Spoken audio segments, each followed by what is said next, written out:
Хочется очень много сказать, но постараюсь быть краткой. Дело в том, что некоторое время назад я перенесла очень тяжелую болезнь, и я, можно сказать, уже прощала жизнью, и дети пережили страшные моменты. И когда я познакомилась с этим волшебным препаратом, у меня прошли многие заболевания. У меня уравновесилось давление, у меня прошел практически артроз третьей степени, у меня срезалось антидепрессантов, у меня прошел тройничный нерв, был воспаление тройничный нерв, который доктора не могли справиться.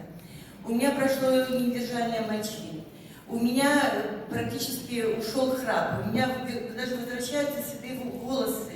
У меня волосы натуральные. Я имею 5 внуков. И что я хочу сказать? Моя цель и мотивация в том, что я не хочу быть больше, вообще, чтобы не повторялась та история, когда я чуть не ушла из жизни. Я хочу быть веселой, радостной, позитивной бабушкой, гонять с ними на велосипедах, ездить на машине, играть в игры на английском языке. Я не хочу, чтобы мои дети видели меня в памперсах, овощем, понимаете, с деменцией. Меня это очень мотивирует, и я благодарна тому, что мы имеем эту возможность. У нас в руках волшебный, на самом деле, замечательный продукт. Я желаю им долголетия, счастья и всего, и процветания. Я уверена, что мы этого добьемся. Огромное спасибо.